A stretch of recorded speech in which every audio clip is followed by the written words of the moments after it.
Yeah. So actually born from a welfare assistance program. But the bars weren't good. The bars were not good. So I had to land the job. I was really making like a protein fudge. And if the bars are fudgy or taffy-like now, but it was just fudge. We were a ways off. So I end up... You make it yourself? Yeah, this is in my apartment in Pittsburgh. Guess what, guys? We're not doctors. No, we are not.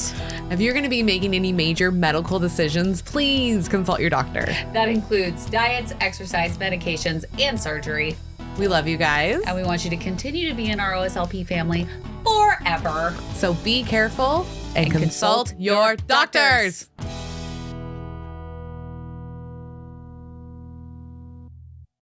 Have you heard of ProCare, or just have you been living under a rock? ProCare is the very first bariatric multivitamin to develop a one-a-day vitamin. That's right, you heard it correctly. One a day. And they also have delicious dark chocolate calciums that are available during the winter months. That's right. So go to procarenow.com, get your calcium chews, get your multivitamin, and use OSLP for a discount.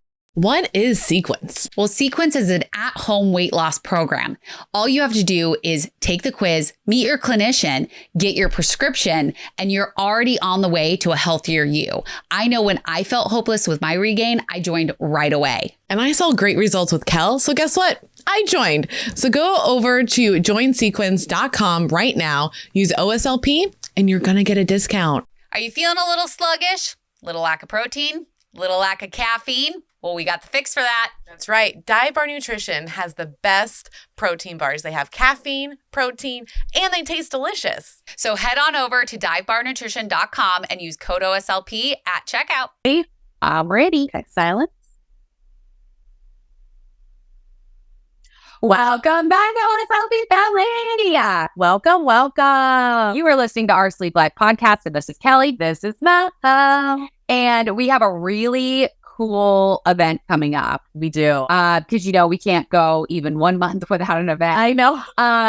But this one's free. That's right. So it's pretty cool. It's going to be in Atlanta at Connie Stapleton's house. Super excited because we spent a couple months ago. Yeah, in August. We stayed there for a little over a week. Yeah, and it was so much fun. And we all sat around and talked about what we could do for the holidays.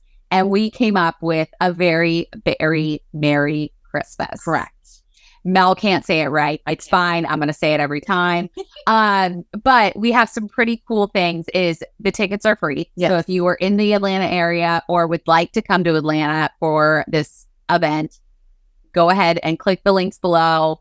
Grab your tickets. We'd love to have you. We're going to have lots of different segments going on. Yep. So we're going to be doing a workout. We're going to be doing how to cook with a certain bar that we might be talking about today. And then just lots of different fun things that are surrounding holidays and being a bariatric patient in the holidays. And one of the biggest things is, because me and Kel are all about giving back to the community. Yes. And so we also wanted to make sure the Toys for Tots were going to be there, and we actually will have them there. We'll have the Marines there. So you can actually come with your toy, so you can bring it for the kids. If you're not coming, you can go ahead and click in our link tree or the description below. There is an Amazon wish list for the Toys for Tots. Yes. And we really highly encourage you guys using that link, get it sent over there, because holidays can be really rough on families, and we just want to help them. So that was one of the main parts that we're making sure is in the works. Yes. That means a lot to us. And we're also going to have our own show during the very, very Merry Christmas. Of course. And we're going to have Cocoa with the ProCare hot chocolate. Mm-hmm. And we're going to get to sit down and listen to Connie tell us the Grinch story. Yeah. And we're going to be in Christmas gear. Yes. It's going to be fun. Maybe onesies. We don't know yet. Yes. But that is our big thing for December. And that's going to be on December 9th. That's right. So make sure that you clear your calendar and that you come enjoy the event with us. The second thing is you need to go over to our website, oursleeplifepodcast.com. Sign up for the newsletters, because that is where you're going to know all about these fun events that we throw. And you're going to stay updated with all things OSLP. That's right. They get to know first. They do. And not to mention, when you sign up, you get our free ebook. So, Right. And we might be revamping that. So you might actually get another one, a new one. yes. That's going to be so cool. And part of there, like when you're on our website, there's actually a button that says join Patreon. It's up at the top. It's on the top. And what Patreon is a way to give back to us so we can keep doing the podcast. Yep. So, but we do have our favorite tier, which is the $7 tier. Mhm. It's called the Winner's Bench, where you get a support group with Kel and myself. And they're with almost over 200 people. And it's men and women, and it's all age groups, and everyone's helping each other. Like, they knew about us getting divorced. They help us with those processes. Like, they understand our struggles, and we're just there to help each other. It's Yes. such a great group. It is a great group, very supportive, very knowledgeable, Yeah. because we've learned things from there. There's some nurses in there. Yeah. There's actually a wound care nurse in there. There's like an anesthesiologist nurse or whatever they do. Yes. And the surgical team is wild. Yes. Yeah. So make sure you sign up for that. The last thing you need to do is go to YouTube. It's free. It's free. Type in our Sleep Life podcast. We are the only ones. And you need to click the bell and the subscribe button so you get notified when future videos like this one drop. Because as we go back to our very, very Merry Christmas event, one of the sponsors of the event happens to be Dive Bar. That's right. And so we're actually going to be talking with Phil himself, Professor Phil, and talking about all things Dive Bar, because if you guys didn't know, we had a bar that he created just for the Just Be You Awards. That's right. And it was so good that he brought it onto the website. It's true. And then it sold out. Well, Nice. also, I do want to point out this is not like your dive bar near you. This is like Dive Bar Nutrition. It is a protein bar. So we have Phil on, and he's going to tell us all about it. Yes. Hello. Hello, everybody. Hello, Melanie, Kelly. What is Yes. there's a Jennifer Benifer Yeah, it can be poem Kelly. from the 2000s. I remember Benifer. Yes. Oh my God, Benifer. Yeah. It was so funny back then. Yeah. We've heard Melly or Kelly. Melly. Yeah, I feel like Kelly makes more sense. But that's personally. my crazy. I'm making it harder than it is. It's Sarah says it's Melly, Melly. right? Melly. Sarah goes Melly. by Melly. Yeah. Yep. Okay. Yeah. So Mel, Kelly. Kelly. Hi, Melly. There we Good go. evening. Oh This is unspiced coffee. Yes. So can you tell us where this whole company started from? Sure. Yeah, absolutely. The thing, a lot of folks this year, we have tremendous growth, and a lot of folks don't know this tale, which is that I am a professor, but this whole thing kind of stems from my previous life. There's a lot of plot twists behind the brand. I grew up on Long Island. At 22, I moved to LA. Is the aspirations of rock musician, stardom, what have you. And Love it. I gave it 10 years, and at about 31 or 2 realized, all right, it's kind of not happening. I could play music and enjoy music forever, but picked up some unhealthy habits along the way, and dove into fitness and health to sort of, right? And just coming from the retreat, you hear a lot about addiction transfer. So Yeah. I went, okay, I'm not going to hang out with this crowd and do A, B, and C. I'll be at the gym. I was a waiter and every other odd job in LA. So you meet personal trainers Yeah. / servers and bartenders and whatever, and learn how to utilize the gym and get into everything there. And then after a year of being a workout enthusiast, I wanted to help people. I got a personal trainer certification. And then after a few more years of that, it's very grueling work. This is like 2010, 11, 12. YouTube was around, but they just started to pump people up and give them better tools for success. So it's crazy to think 10 years ago, there were just a few YouTubers promoting fitness. Right. There were Yeah. Really not too many apps. There was still the tail end of like the DVDs, Insanity, P90X was just fizzling, became Insanity. But I mean, 10 years ago, you could turn on TV, they had Insanity infomercials. I remember. Yeah. So yeah.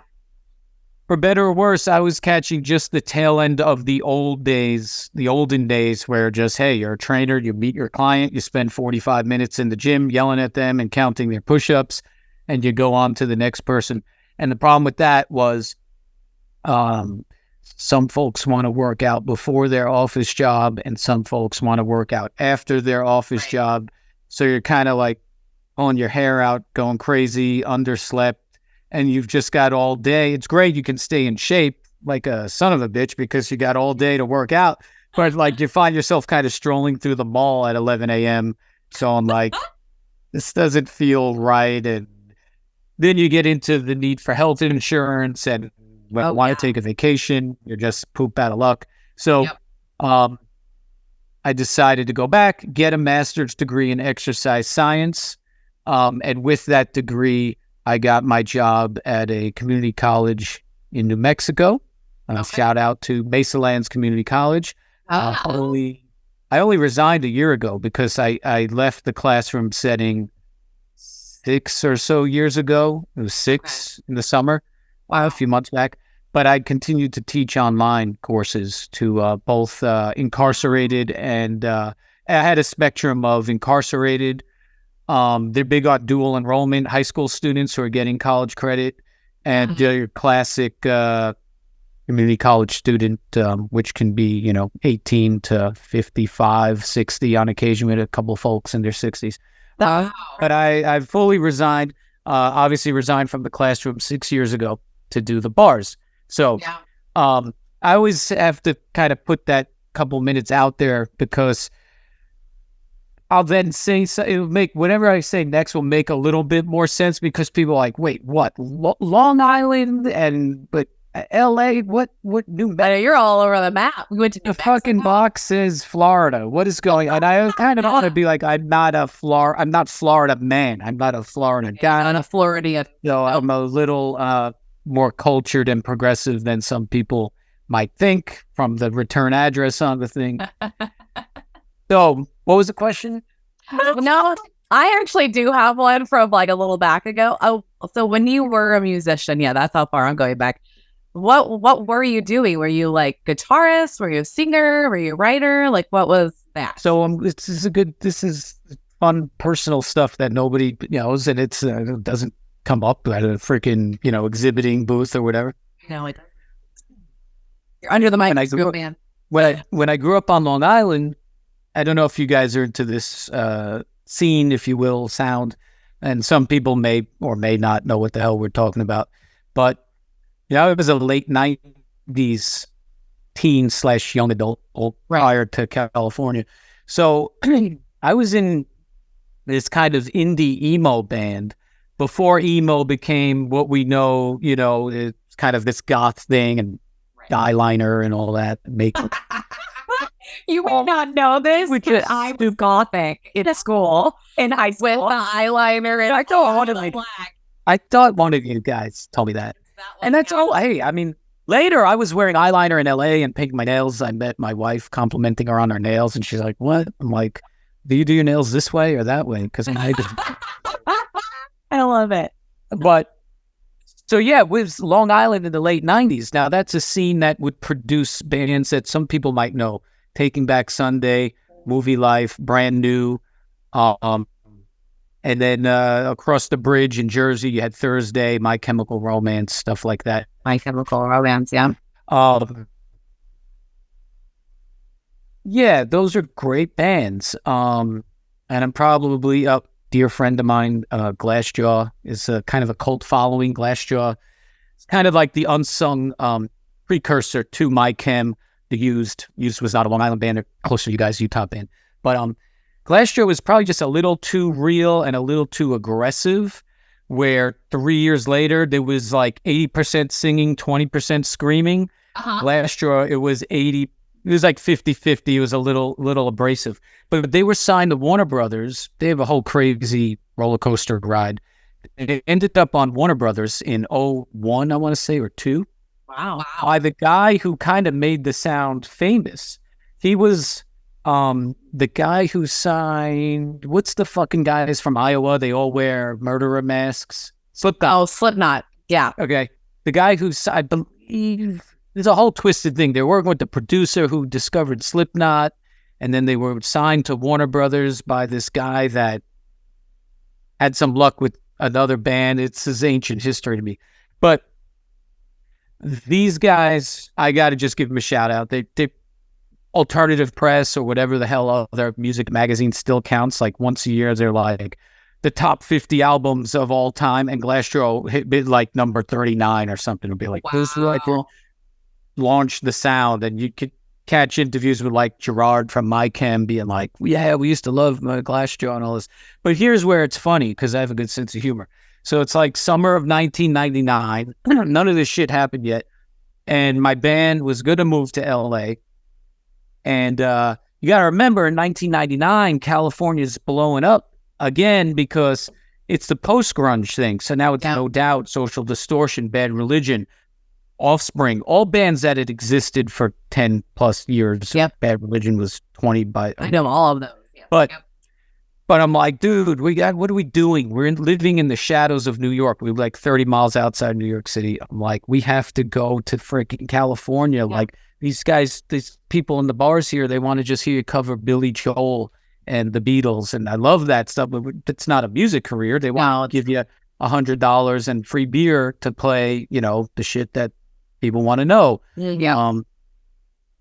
And my band was in, and then they all kind of trickled and fizzled out. And I just remember standing around looking at, well, a few of them, if not all. I'm like, guys, we live in a suburb of New York City.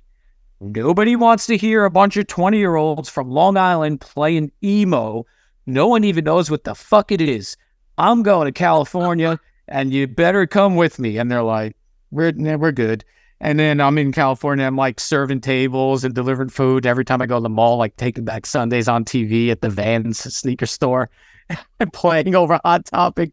I'm not an envious person, but it was a strange feeling for like 6-7 years, having like the hardest economic years of adulthood. And like all your friends back in the burbs are like 26, 7, 8 and doing the suburban thing. They're married, bought a home, had a kid, got a promotion. And you're like, yeah, I was delivering food and reminded my friends who stayed back in our hometown, our rock stars now, like for the 100th time. So that's what I did tell you what I did. I played guitar in that thing. There we go. I progress, the answers will be more concise. Okay. But I played guitar in that band. And then I went out to LA. And after a few years, I just kind of, a lot of crazies and narcissists in LA. So after a few years, like a year and a half of trying to put a band together or join a band, I actually got fed up with it. Spent about 3 years writing screenplays, amateur, trying to sell them for big bucks to movies. Never got anywhere. And then a very weird thing happened, right? So 2005, I think Guitar Hero, right, is the hit video game. Yeah. It sounded like all this 80s rock is like classic rock. So every 16-year-old is like wearing a Guns N' Roses t-shirt. After I'm like, what, you get like, wait a minute. Guns N' Roses, but I thought you got laughed at for wearing that. Anybody of my age can remember one day it was grunge. You pack up your Guns N' Roses t-shirt and you don't, you know, AC/DC is a joke. You don't want to be seen with an AC shirt.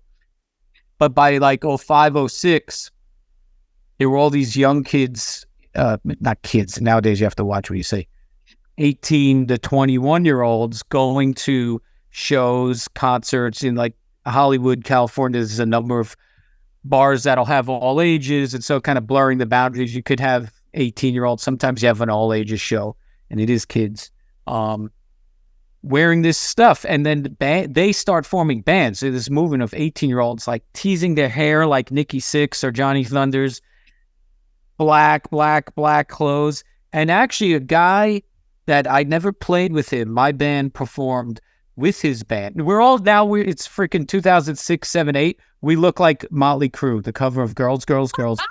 Cowboy boots outside the skinny jeans, right? Motorcycle jackets and vests, hair like this, eyeliner, guy liner, mascara, black mask. And a guy who played in another band, my friend's band, is Ashley Purdy, who is the bass player of Black Veil Brides. One day he just stopped hanging out, And then like a couple months goes by. I'm like, hey, where's that dude Ashley? He hasn't been around. They're like, oh, he hooked up with these guys in Orange County. They got some like new school hot topic type thing. It's like that new metal where they, all have like the crooked emo haircut, but they're playing like the stretch. And then relive that all over again. I'm in the mall in Burbank, California, and the teens have black bra. I'm like, I know the guy on the shirt. That's wild. That's I played guitar, and had a lot of fun. But if you want to get famous, just take me out for hot wings and a Coke, because all my friends get famous. Nice. Love it. Well, that's why you were friends with you. Yes. You're going to be famous. I was watching the pod in Washington, D.C., and I'm like, this is going to be the next Call Me Daddy. Oh, I love it. I love it. I would love for that to happen. I know. Yes. So, okay. So let's fast forward.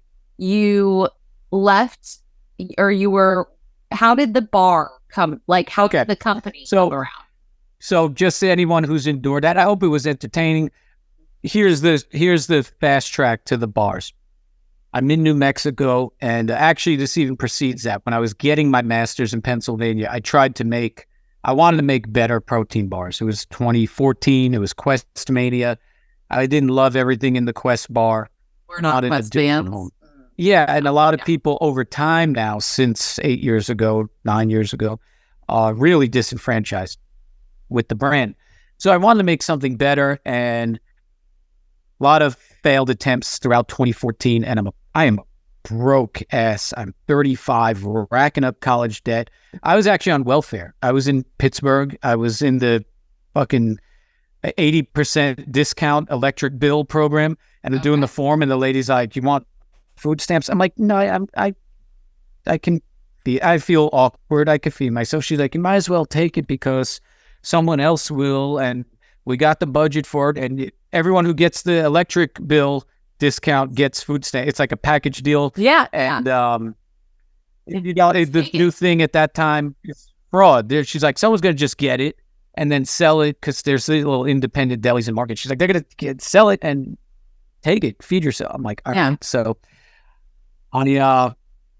this might be a revelation. I probably bought the first peanut butter with government assistance. And the protein, I remember buying the protein powder at the Giant Eagle, the big grocery chain in Pittsburgh. And I get to the checkout, and I'm like, I wonder if this is covered by, this should not be covered, right? You can get eggs, you're on a jam, and you need to feed yourself. And the lady's like, and I forget, it was like certain shit didn't come up. She'd be like, all right, this part of your bill is food stamp, and pay your shit with your own money. And the card swiped, the debit, they give you like the SNAP card, and we bought everything bought. I was like, oh shit, I felt like I was doing something. Yeah, so actually, born from a welfare assistance program, but the bars weren't good. The bars were not good, so I had to land the job. I was really making like a protein fudge, and if the bars are fudgy or taffy like now, but it was just fudge. We were a ways off. So I end up make it yourself. Yeah, this is in my apartment in Pittsburgh.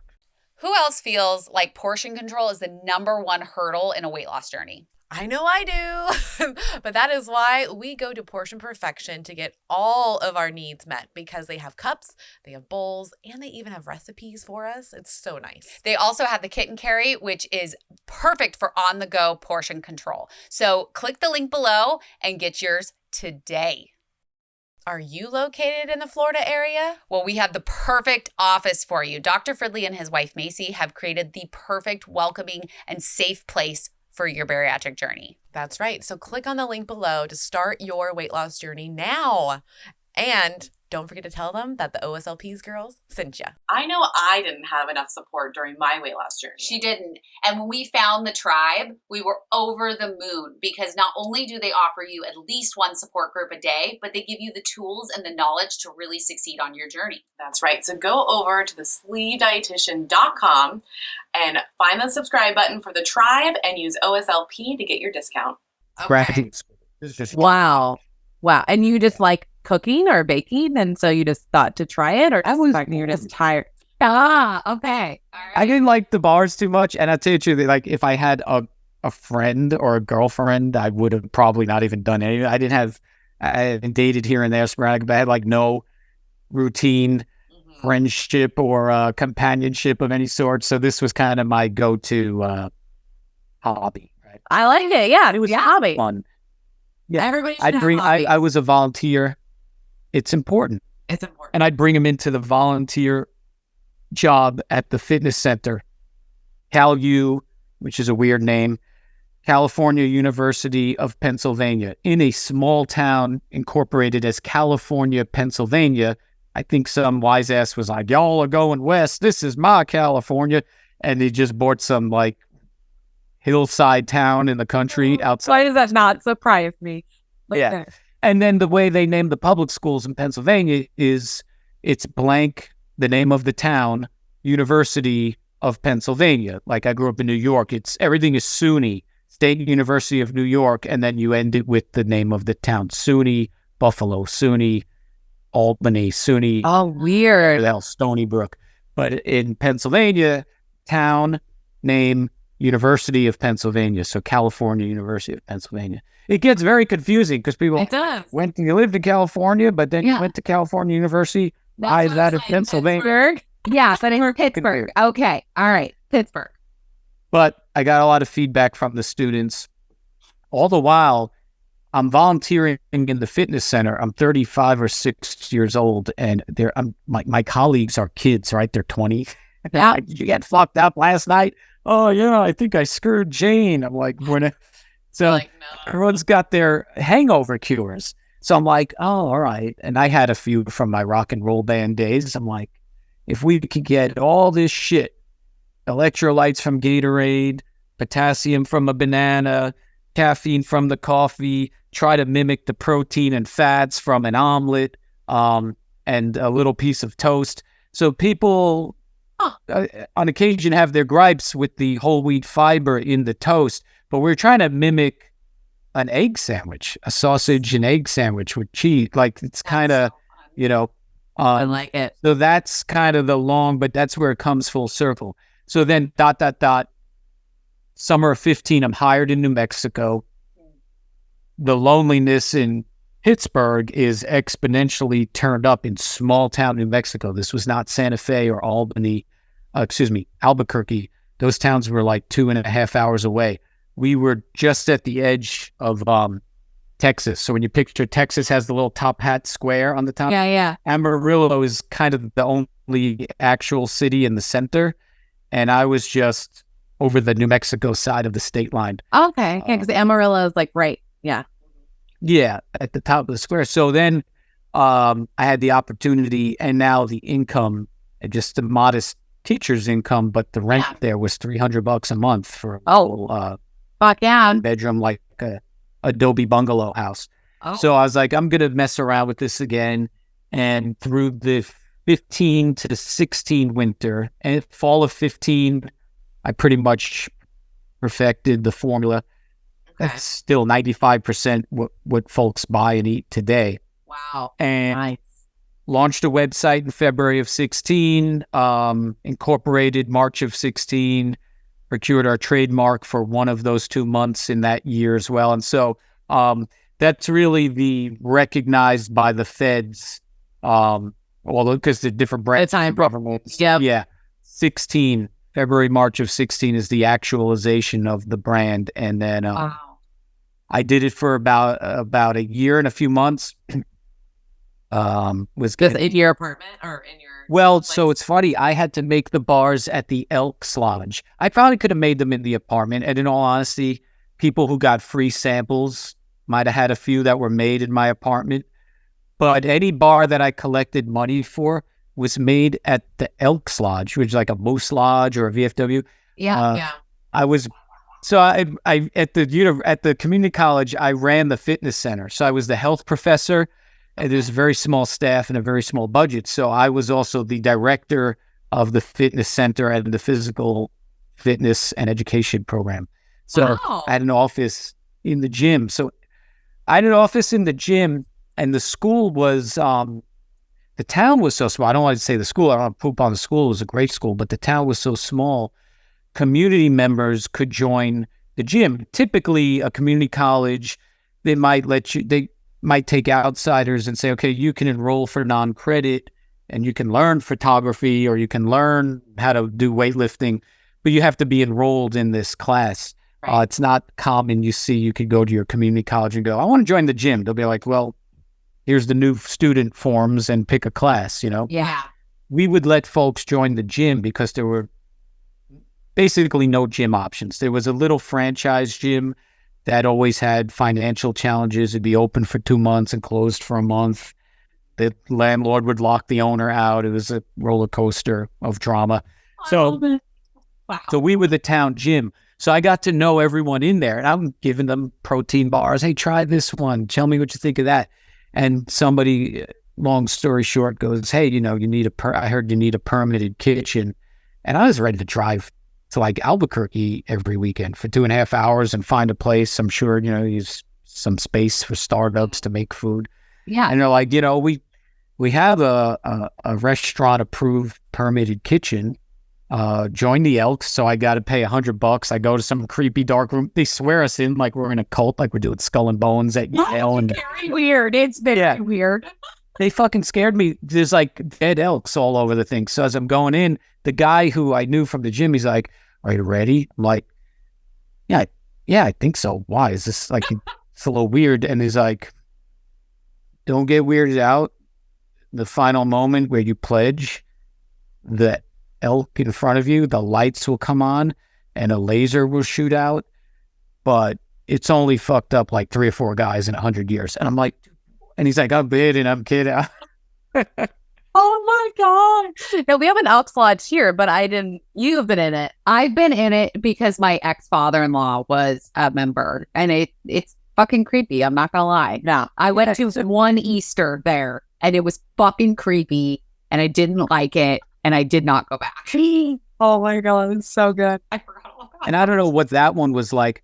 I mentioned a moment ago, assorted kind of whatever, dating that, obviously I left Pittsburgh. So somebody I had like 2 dates with or 3, the second one will say, I didn't stop seeing them because of this, but she goes, oh, let's go. I think she said the Moose Lodge, but it might've been Elks. Kind of think it was Elks. She goes, but let's go to the whatever lodge. It's whatever, cheap drink night, right? It's like $2 taco, $2 beer, right? Yeah. So we go. Now, this one was on the edge of downtown Pittsburgh. It was one of the more urban, developed parts of like historic Pittsburgh. So it was entertaining. It was a blend of like 26-year-olds who wanted to get hammered for $8. And you had like guys, the story, keep in mind, is like 8 years old. You had guys who like fought in like Korea and World War II. You know what I mean? Yeah. Rail veteran thing. And they're doing this Western Pennsylvania. There's like a band with a ukulele doing like whatever the hell, like, but yeah. But the fucking lights were on. It was enjoyable to whatever extent. In New Mexico, I ended up in the second visit I wanted to hang out too because they'd look at me. I had like neon clothes, workout clothes. They're like, oh, the FAG from Los Angeles is here. Like I was like, somebody's going to beat me. Oh my God. So, I mean, they're like, you're unwed at 35. I got you. And, there's a lot. Oh, shit. Oh my God. So I wanted to befriend everyone. I didn't want anyone to be like, oh, you're doing your little side business in our kitchen, So, and I started hanging around and I knew a lot of the people because a lot of my colleagues were the members. So it ended up okay, but it was the Pittsburgh Lodge to the New Mexico, small town New Mexico one. It was dimly lit. It hadn't been renovated since 1964. You know what I mean? A lot of them haven't. Yeah. And they smoke in there like a chimney. I don't know if it's county or state, but the New Mexico one you left stinking like an ashtray. And so, it was, So I sacrifice a lot. I use a kitchen. I go on my lunch break because the whole town was, it was a sizable town, but there was 2 traffic lights in the whole town. So I go to the Elks Lodge, and I probably pushed my luck because I was a professor, so I had a little bit of flexibility. A couple of lunch breaks that ran an hour and a half, hour 45 minutes. But I'd go make a couple of dozen bars, clean up. I mean, that was all I could make in the hour and a half window. Right. Clean up and get back to work. And a lot of times in the evenings, they had, it was grilled cheese night and hot dog night. So I had to go on my lunch breaks and a couple of weekends. So that's the humble beginnings. It really was started with a bag of protein powder and a peanut butter purchased with a welfare program, welfare assistance. I love it. In Pittsburgh. How did you get the name?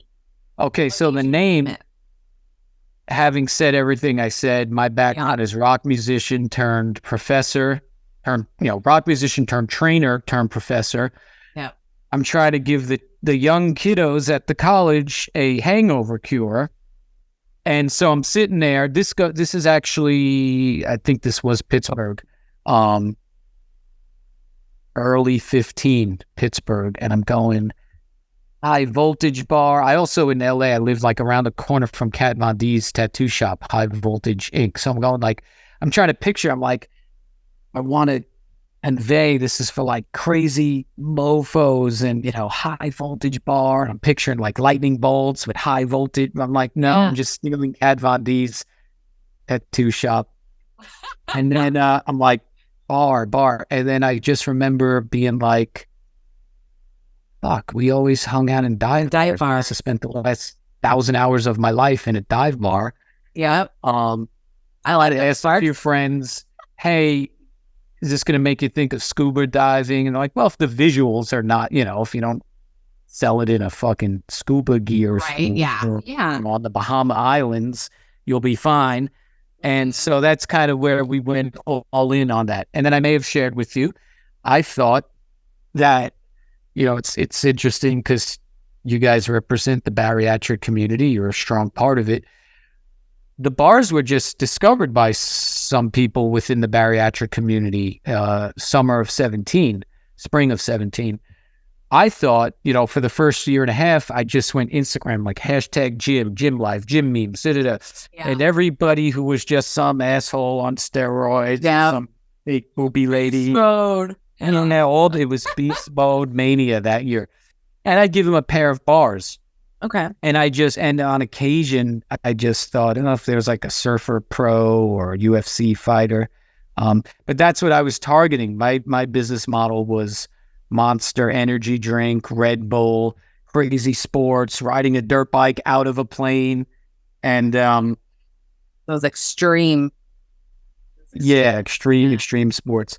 And it ended up, this is a much happier life for all involved, but it's resonated with folks who are on a lifelong journey of wellness and health, and people in the bariatric community seem to have enjoyed us. We have outside of bariatric Weight Watchers. Like I said, just it's funny because it's actually kind of back to my roots. When I was a personal trainer, I put myself through a little 1 year of hell trying to get the flat stomach just to see if I could do it. But I was never the perfect. I was very fit, but I didn't do that whole perfect chiseled, sculpted thing. I got like 3 pictures of me. I was like, I've been starving for 14 weeks. And then I'm like, chocolate. Yeah. Yes. Oh, no. Yes. Yeah. But my clients ranged from being 20 pounds overweight and a couple of folks, I would like to drop 15 pounds for the wedding. A number of them, obesity. 50 to 150 pounds. And we made awesome progress. I'm probably too nice to be in this business. I don't ever feel like exploiting that. And a lot of them have become friends if they weren't before. And I don't want to say, let me show off. That was fitness and their hard work and my coaching.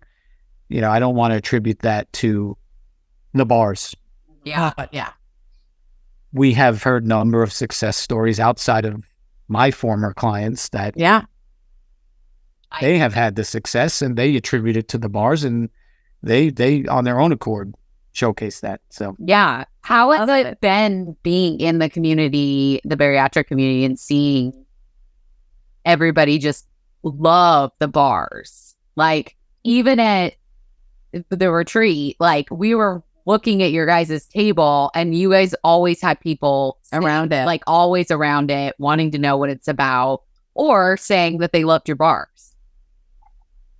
all of it is awesome. I mean, it's so, every now and then, it sounds so, again, I don't film this.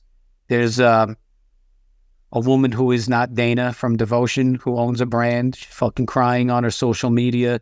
Every other post, they attacked me. I'm so flattered. They attacked me. She cries. She manages to cry a lot. Okay. And so I don't, again, just like I don't want to, I don't want to exploit people probably that as much as would be good for business. I don't want to exploit my own, what do you call it? Shook up tears, at both your JBY awards and the retreat.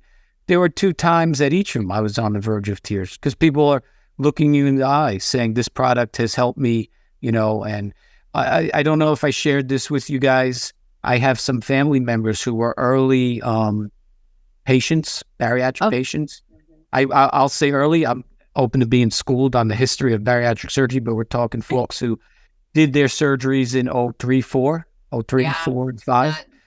And to classic case of some results and success right away, no community, no support system, and fall back to old habits. And that's something I've shared. I don't know if I've ever said that on a microphone. I've never said it on our social media. It's not for anybody's anything. I might have shared it with a couple of folks in person. So, for a guy who, I always say I've had weight battles. I'm in one right now. I gotta get it. I don't feel well, huffing and puffing across the freaking, Oh no. I do my cardio, my thighs are chafed. I'm like, I've gotta, I've been at a desk job. This has been a true 55-hour a week desk job for a year and a half. Yeah. You be careful what you wish for, right? So it's like, oh, it's growing. It's paying off. We're out of debt. We're in the clear. And now I'm like, wait, I was the guy they looked to for fitness and advice. And now I'm being inspired by the people at the retreats and the award shows. I'm like, go them. I'm going home and hitting that freaking treadmill. You got me off my ass, Aren't they so just inspiring? Like going through the retreat weekend and doing all those interviews. Like I remember looking at Kelly, be like, I'm gonna get back on it. I can feel it. And like I want to be on that damn row machine again. I want to be on that elliptical again. And I felt it just hearing people's stories. I'm like, I need to just suck it up, stop giving myself excuses to get my ass back in the gym because I thoroughly do enjoy it once I'm there. It's always getting there. It's the getting there that's the problem. Yeah. And there's so many other things that need your attention that it's hard to justify taking that time out for yourself. And I'm guilty of it too, because I've been talking for like 2 years to get back into yoga. I'm not even joking. True story. And I am getting closer every day to actually doing it. But it's hard to justify because it's like, okay, if I start yoga now, I could do that for an hour, or I could be on, I could do work. Do this. And do I can get these things done in an hour. But ultimately, it's good because we are able to see people in a different light, and they give us inspiration because they take out the time to take care of themselves. Yep. And through like the podcast, listening to us, through eating the diet bars, like through that, it's giving them the push to continue and be healthy for themselves. And so they're kind of paying it forward to us. Well, and what's funny, you're going to laugh at this, though. Like during the Just Be You weekend, right? We had our bars. And that's what we lived on. We literally are drinking a protein shake in the morning. We're having diet bars in the afternoon and after time. One time I had 2. I was like, I'm just so fucking hungry and these are delicious. Yeah.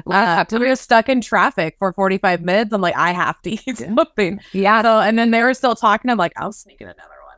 Yeah. But what was funny is our crew that is not used to this lifestyle. Yeah. At all. Are like, every time they would hang out with each other, they're like, when do we get food? I can't just live on diet bars and protein shakes.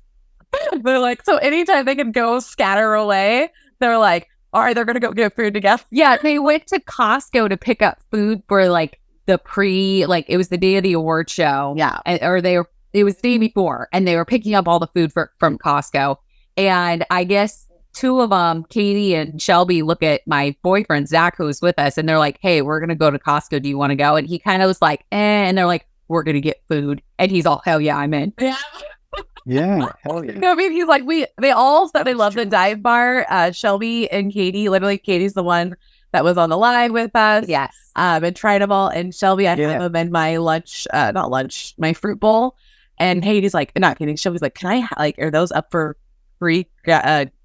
I'm like, yes, they are. Yeah. So she's like, been taking them too. So it's just really funny that they're all like, we love the dive bar, but we're like, they're not used to. Well, And what we do. Katie actually had us bring some so I could bring them to her. Yep.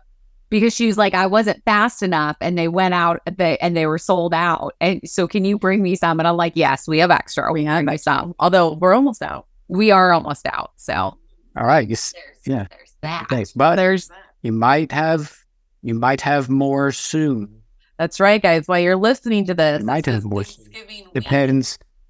there should be some. They could be already all sold out. They Never could be. know.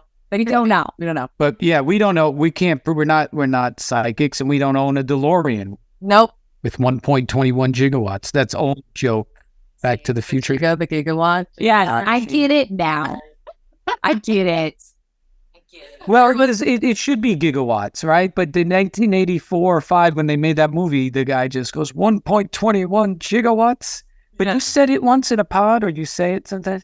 So, gigawatt guy is his handle. That's his handle. Is gigawatt I guy. interviewed him today, Yeah. and Kelly's like, "What's up with a gigawatt?" And Yeah. I was like, what is a gigawatt? And he's like, "What do you mean it's a gigawatt?" And he's like, "It's from Back to the Future, my favorite trilogy." And I was like, "Kelly, gigawatt's an actual unit of measure for electricity." And she's like, "Oh, okay." Yeah. I didn't know that. Yeah, I learned that and tell you the last time I watched. I actually did learn that from Back to the Future. Yeah, I did. When Doc and them were trying, He says The 80. gigawatt.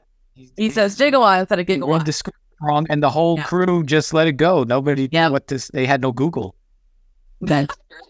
So Sorry, we squirrel. Anyways, they didn't have Google. But yeah. So anyway, I don't know. I don't know where I went with that, but okay. I feel the community's embraced us, and I like everyone I met has been so affable and sincere.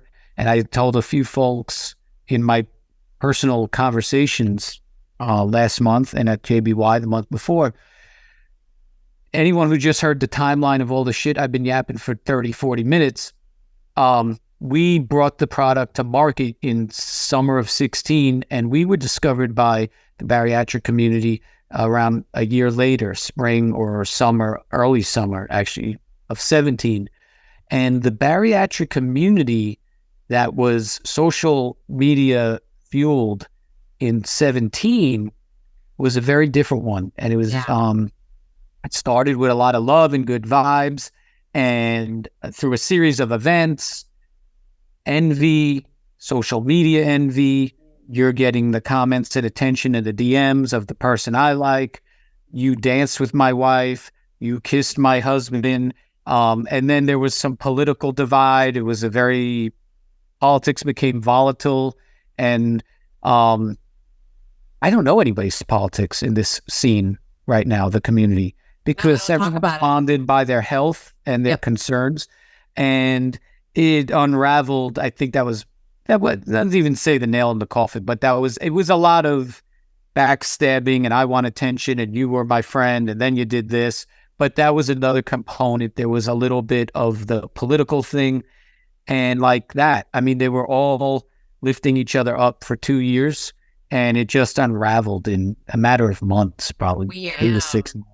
I mean, that's what can really happen to a community, though, when stressors are happening that are out of your control, because we were told that that's kind of happened, like the cycle does that. And I understand with 2020, so much happened. Yeah. It was like doomsday year. Yeah. And I think that really turned a lot of people because you got to see people's true colors, whether you were the vaxxer or non-vaxxer, and all those types of things were happening. Yeah. It was pretty wild. For us, we had all those wildfires for one whole, our skies were literally red. Like it looked like we were going to die. It was crazy. I have photos of it. Yeah. But I'm just glad that we actually got done with the episode recording. Yeah. Walked out back with our producer, and I was like, "What is this?" Because there was ash falling from the sky. Yeah. And the sky was gray and orange and red. And I remember Marcus looking, and this is where it ends. Yeah, like this is where we end. And I was like, "Don't." There isn't. No, I don't. It was, and then I left. I went to, I think, Missouri. Yep. But I was there for like probably 4 or 5 days. It's funny because you have a photo of me be like, to the red. And then you see me 3 days later, like, like, yay. I got fixed. Yes. Yeah. So I do have a question about the bar itself. Okay. So what is the base of the bar? Because everyone thinks it's something a little different. They're like, is it almond butter? Is it peanut butter? Is it both? Like how is the bar even made? I didn't even realize that you put protein powder in the bar. Yeah. Duh. So I have to, all right. So I know, look at that face. It's like, why are gigawatt moment? I know. Okay. yeah, that's your gigawatt moment. Gigawatt. So I have to give I'll give 3/4 of an answer because unfortunately in recent times, more than ever, there's been proprietary infringement and predatory actions. And in my earliest year doing this, first couple of years, I'd get DMs from people. I want to start a thing. No one would ask the formula per se. Not that you asked the formula. No. It will say, if I mix this and this, what will happen? Do you think I should mix it? And I'm like a dumbass. I'm answering. And then they have a protein bar company in 6 months. I'm like, oh yeah, I guess that's what they were getting at. So, but here's what I say now that I kind of have a little, unfortunately have to implement a little bit of a defensive wall. All the ingredients are on the bar. There's whey protein depicted there. Depending on the flavor, and I would hope anybody with an allergy is looking at the back of the bar or anything. He's looking at that. Yeah. Yes. Please. It's a blend. It's hard to answer because it's just, if anyone who listened to this, you could kind of figure out, you whip everything together and see what happens. And some point something gets cooked. But that's the that's the public answer. It's all got all that stuff that we say it has, and you do some stuff when they're all mixed together in a certain order the right way, and some parts are, maybe cooked, and good luck with your business, fuckers. That's like the best answer ever. Yes, but it's fair. Yeah, but so, I mean, that's kind of it, and that's as much as I could say. It's good luck to everyone because, man, it was a hell of a journey. As I said, I started this thing, whatever the math said, I was 38 when it became a business. I couldn't do it probably if I was married at that time. Yeah. And I know kids, a career. I mean, the first ounce of a career in my life, I procured that at 36. I left it at 37.5. So there was potential to make it my full-time job. And having been a rock musician / delivery guy, restaurant server, and all that, I was like, what is this? We're going to live on fucking $300 a week? Yeah. Yeah. Duh. I've been doing that for fucking 38 years. So Yeah. What's new? Yeah. So there was a little bit of a punk rock DIY to it. And so that's kind of, the genesis of the bar. And the bar has a base. We'll extend that answer to you. You can see if you had 5, 6, 7, 10 bars in front of you, there's a lot of commonalities to our base protein batter that we start with. And it's just right now, there's just a divergence. Some are peanut butter, some are almond butter. And then again, there's sort of a formulation and procedures to it. And then it's wrapped into a candy bar wrapping machine, and you get it as a rectangle. That's right. You do. I like it. That's on our bar. Kelly approved. Kelly approved. It is Kelly approved. Yeah, they look like this. If you're on YouTube, you can see this. I ate all mine, but this is I ate all mine too. Yeah. It's just further away from me to reach. yeah. No, I got mine. They're gorgeous. And they're delicious. And they're delicious. And I think it's in the air fryer. So we did a whole test on that. And it's like 2 to 3 minutes. And it's free. It's really cool. So it like gets all crusty around the side, like a crisp crust. And then it's like yes. super warm and cool. It's like a warm cookie. Yeah. All right. Keep it simple. Have you guys microwave them? No. Before the air fryer, people would microwave them, and I got so hooked on air frying, I went to microwave it today, and I burnt it. I know. I forgot I don't know how long ago. Yeah, I forgot the recipe. But if anybody's on social, I'll bet people are watching and could put in comments their little tricks, because we get them sent over to us, and we get tagged in that microwave, air fry, different little things they use them for. Waffle, the little dash waffle press, the little Yeah. And we have those. Yeah. We're going to have to try that. Yeah. That'll be my next thing. We'll put all your bars in our little waffle maker. It'll be really cool. Waffle maker, and then we'll be bouncing off the walls. That's again. right. So there are more than just the bars on your website also. So I saw the protein powders So you guys make your own protein powder? and nut butters.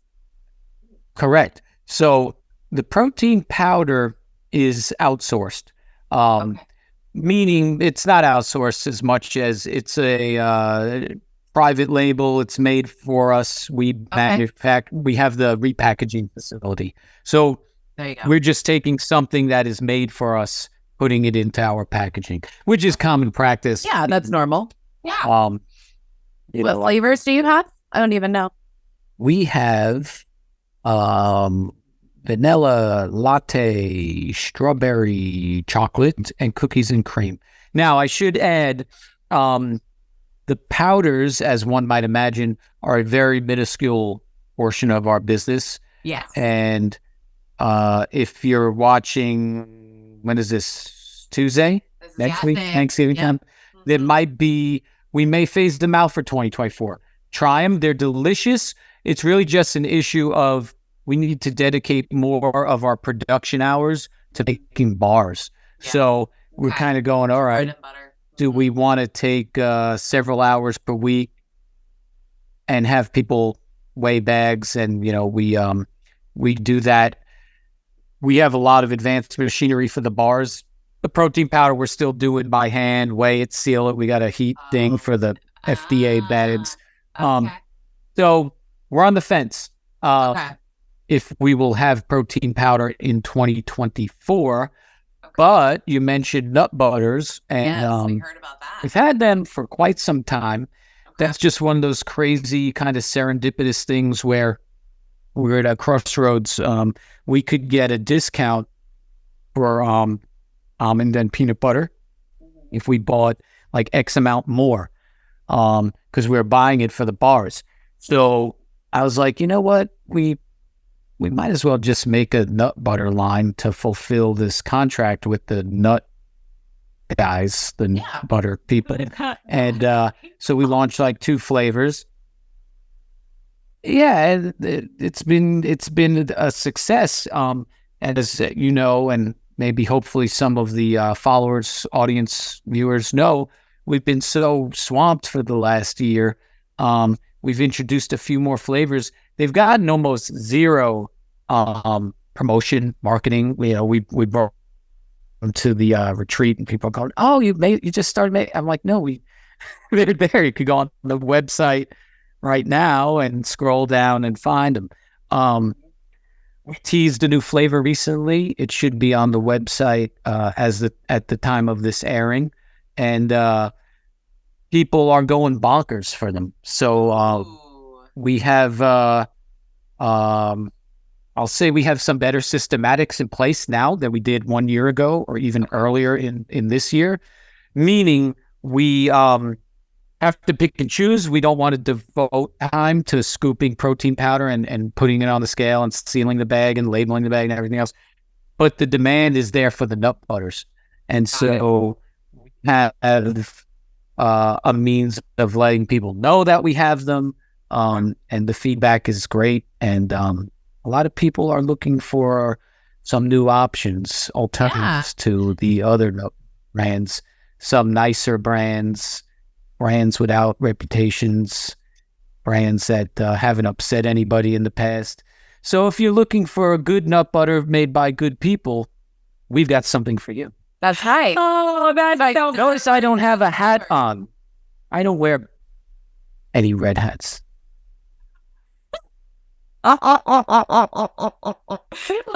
like we all know. I love it. I love it. Well, thank you so much for telling us your incredible story. Yeah. From Long Island to LA to New Mexico. Now you're in Florida. Yeah. Pittsburgh. Don't forget. Oh, there's a Pittsburgh area. Yeah. In that time frame. Yeah. You've done a lot.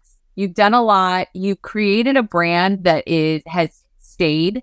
It is loyal and it is delicious. Yeah. Like absolutely delicious. And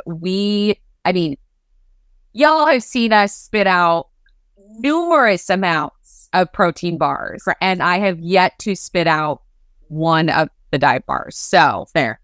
I love the dive bars, especially ours. I know I'm partial, but Now, I do feel bad because Kelly just said that we've never, I actually did on the live, and it was the key lime pie. You will love it. You will love it because it's too tart. it was so light. It was so live. I would love it. And so you'll love it. Like, I don't even like key lime pie at all. No, but I'm going to try everything, right? So I was like, me and Katie both tried it. We're like, this is so live. Oh my God, I can't wait to try it. And you saved me one, right? I think it's in the bowl. Okay. Hey, and listen, everything isn't. When we would meet people, I say everything is not for everyone. No. We have at any given moment like 16 plus flavors. I don't like them. I used to make them all, so I had to like it. But then after, you go, all right, well, I'm not a key lime guy myself. I'm so on certain flavors, but Oh no, you matched the flavor. I just didn't realize it's fucking key lime pie. Like, I had no idea. Right? I love a good key lime pie. If it like makes my lips pucker, I'm in on it. But yes, that one goes all Anything lemon, lime, pucker, yeah, I'm good. That is why tequila, like margaritas, are her drink. So Yeah, I literally do not put simple syrup in my margaritas. Like it's literally like straight up lime, straight up lemon, some tequila, and I shaken. okay. I'll aim for that. I will try to make that for you next summer. Oh, there you go. I want a sleep from the ashes margarita bar. Ooh, I love it. I like it. Okay, give me 6 months. Okay, I'll give you 6 months. I'll remind you of this in 6 months. I'm going to put it on my calendar. Like June 1st. yes. Thank you so much for being on and sharing your incredible story. And thank you for just being a great bar for our bariatric community. I can't express that enough. Thank you both. Thank you, anybody watching, anyone in the community. It's been a pleasure. And like I said, it's comes from a place within that I don't share probably to our detriment, but it means a lot. And to help people and have an alternative snack or whatever option. It's an honor to be a part of individuals' diet. Yes, I love it. And guys, if you want to, you guys need to go over to dietbarnutrition.com. Use code OSLB. Check out all the bars that you can have. Ours might be there or sold out. We don't know yet. Hopefully it's sold out. Just say it. I